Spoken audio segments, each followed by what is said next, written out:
इस्पात सेंटर की आड़ में चल रहा था देह व्यापार का कारोबार। आरोप लगने के बाद जब विनोबा भावे पुलिस स्टेशन के साथ पहुंचे आरपीआई के कार्यकर्ता तो सभी चीजों का हुआ खुलासा, मगर विनोबा भावे पुलिस स्टेशन इस मामले पर नहीं ले रहा संज्ञान। कुर्ला कोहिनूर मॉल में एम जोन बोल के एक इस्पा सेंटर है, उसके अंदर दया व्यवहार का कारोबार चलता है। पुलिस को बुलाया और पुलिस आई। पुलिस के साथ में फिर जब हम लोग अंदर गए तो अंदर हम लोगों को कस्टमर भी मिले और 2 लेडीज़ भी मिली और कुछ सेक्स के कुछ सीरीज आपत्तिजनक हमको सामान मिले। 150 से 200 सीरीज मिली, इंजेक्शन मिली और विरोध वगैरह ऐसा बहुत सारे आइटम मिले।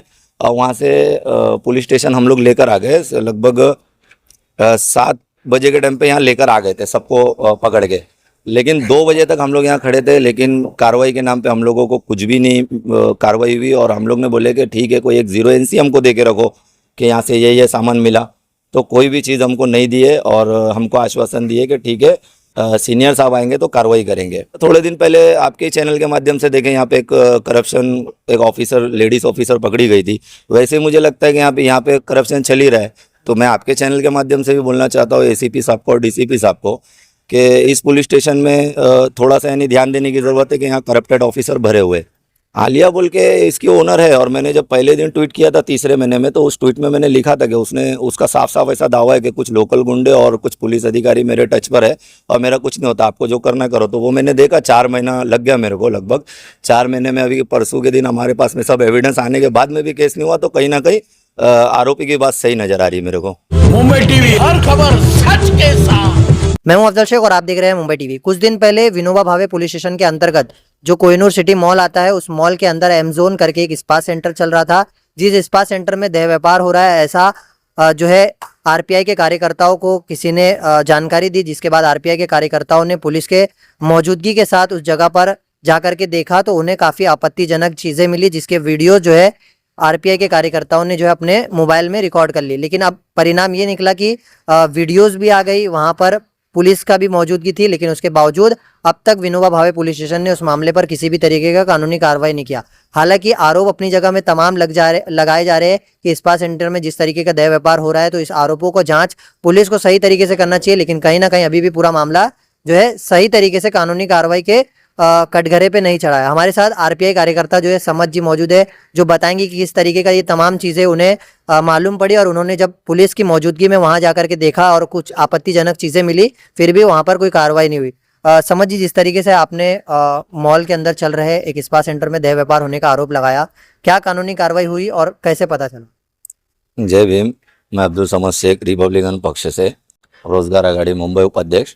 हमको कुछ कंप्लेंट आई थी कि कुर्ला कोहिनूर मॉल में एम जोन बोल के एक इस्पा सेंटर है, उसके अंदर दया व्यवहार का कारोबार चलता है, जिसमें मैं 21 तारीख 3रे महीने से ट्वीट के माध्यम से पुलिस डिपार्टमेंट को बताया।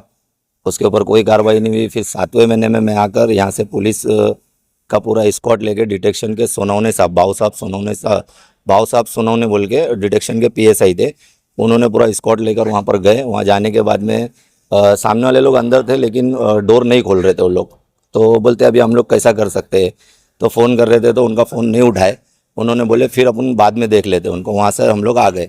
3 दिन के बाद में वापस जब जाकर देखे तो स्पा सेंटर चालू था। तो मैंने कंट्रोल कॉल करके पुलिस को बुलाया और पुलिस आई। पुलिस के साथ में फिर जब हम लोग अंदर गए तो अंदर हम लोगों को कस्टमर भी मिले और 2 लेडीज़ भी मिली और कुछ सेक्स के कुछ सीरीज आपत्तिजनक हमको सामान मिले। 150 से 200 सीरीज मिली, इंजेक्शन मिली और विरोध वगैरह ऐसा बहुत सारे आइटम मिले। और वहाँ से पुलिस स्टेशन हम लोग लेकर आ गए। लगभग 7 बजे के टाइम पे यहाँ लेकर आ गए थे सबको पकड़ के, लेकिन 2 बजे तक हम लोग यहाँ खड़े थे, लेकिन कार्रवाई के नाम पे हम लोगों को कुछ भी नहीं कार्रवाई हुई। और हम लोग ने बोले कि ठीक है, कोई एक 0 NC हमको दे के रखो कि यहाँ से ये सामान मिला, तो कोई भी चीज़ हमको नहीं दिए और हमको आश्वासन दिए कि ठीक है सीनियर साहब आएंगे तो कार्रवाई करेंगे। उसके बाद में मैं दूसरे दिन भी आया तो मालूम पड़ा कि सीनियर साहब इधर पे नहीं है। कितने दिन से मतलब सिर्फ आ ही रहे हो? हाँ, 4 महीने से लगभग सिर्फ पुलिस मुझे दौड़ा रही है और उनके ऊपर पुलिस को पता नहीं था जब वहाँ पे स्पा सेंटर में जब पुलिस आपके साथ देखी? उनको मालूम था, उनको मालूम। कार्रवाई में ढीला रवैया क्यों अपनाया जा रहा है, क्या लग रहा है आपको? अब जैसा थोड़े दिन पहले आपके चैनल के माध्यम से देखें, यहाँ पे एक करप्शन, एक ऑफिसर, लेडीज ऑफिसर पकड़ी गई थी, वैसे मुझे लगता है कि यहाँ पे करप्शन चल ही रहा है। तो मैं आपके चैनल के माध्यम से भी बोलना चाहता हूँ एसीपी साहब को और डीसीपी साहब को कि इस पुलिस स्टेशन में थोड़ा सा यानी ध्यान देने की ज़रूरत है कि यहाँ करप्टेड ऑफिसर भरे हुए। अच्छा, जिस तरीके से तमाम जो स्पा सेंटर के आड़ में जो देह व्यापार चल रहा था, उसमें आप तमाम चीजें दिया, पुलिस ने पंचनामा वगैरह किया या किसी को हिरासत में लिया था उस समय? नहीं, पंचनामा नहीं किए। पंचनामा बोले कि वो तो डीसीपी साहब और एसीपी साहब करते हैं, हम लोग नहीं करते पंचनामा। और जो भी लेडीज़ लोग को लाए थे तो बोले लेडीज़ को तो हम लोग रख नहीं सकते, लेडीज़ को उन लोगों ने छोड़ दिए। लेकिन जो कस्टमर मिला वो कस्टमर को भी लोगों ने छोड़ दिए, कस्टमर को भी छोड़ दिए। और अभी क्या मालूम सामान है कि वो सामान भी लोगों ने यहाँ से हटा दिए, कुछ मालूम नहीं। लेकिन हमारे पास में पूरे वीडियो वगैरह है। तो ये जो तमाम चीजें हुई है, अभी फिलहाल आपको क्या लग रहा है कि कार्रवाई होगी या कौन इसके ओनर है जिसके वजह से जो है पुलिस इतना हिचकिचा रही है? आलिया बोल के इसकी ओनर है। और मैंने जब पहले दिन ट्वीट किया था तीसरे महीने में, तो उस ट्वीट में मैंने लिखा था कि उसका साफ साफ ऐसा दावा है कि कुछ लोकल गुंडे और कुछ पुलिस अधिकारी मेरे टच पर है और मेरा कुछ नहीं होता, आपको जो करना है करो। तो वो मैंने देखा, 4 महीना लग गया मेरे को, लगभग 4 महीने में। अभी परसों के दिन हमारे पास में सब एविडेंस आने के बाद में भी केस नहीं हुआ, तो कहीं ना कहीं आरोपी की बात सही नज़र आ रही है मेरे को। तो जिस तरीके का आपने ये मामला सुना, जिस विनोबा भावे पुलिस स्टेशन के बाहर हम खड़े हैं, यहीं पर एक जयश्री लौंडे करके मैडम को 25,000 रुपये लेते हुए एंटी करप्शन ब्यूरो ने रंगे हाथों पकड़ा था। अब करप्शन का इल्ज़ाम भी लगा है। जिस तरीके से आपने देखा कि पुलिस स्टेशन की मौजूदगी में स्पा सेंटर चल रहा है और उस पर तमाम तरीके से जो है जाकर के वहाँ पर कानूनी कार्रवाई करनी चाहिए थी, उस तरीके का पुलिस ने नहीं किया। तो इससे साबित होता है कि महाराष्ट्र पुलिस में कुछ ऐसे पुलिसकर्मी है भी है जो तमाम चीज़ों को कंट्रोल करने की बजाय, लॉ एंड ऑर्डर क्राइम को कंट्रोल करने की बजाय वो उस पर ज़्यादा ध्यान नहीं देते, जिसकी वजह से ऐसे अपराधी किस्म के लोग खुलेआम घूमते, ऐसे आपत्तिजनक चीज़ों की जो है काफ़ी बड़े पैमाने पर जो है चीज़ें चलती है, जिसकी वजह से अब ये देखना है कि इस मामले पर आला अफसर जो पुलिस के है वो कैसे कार्रवाई करते हैं।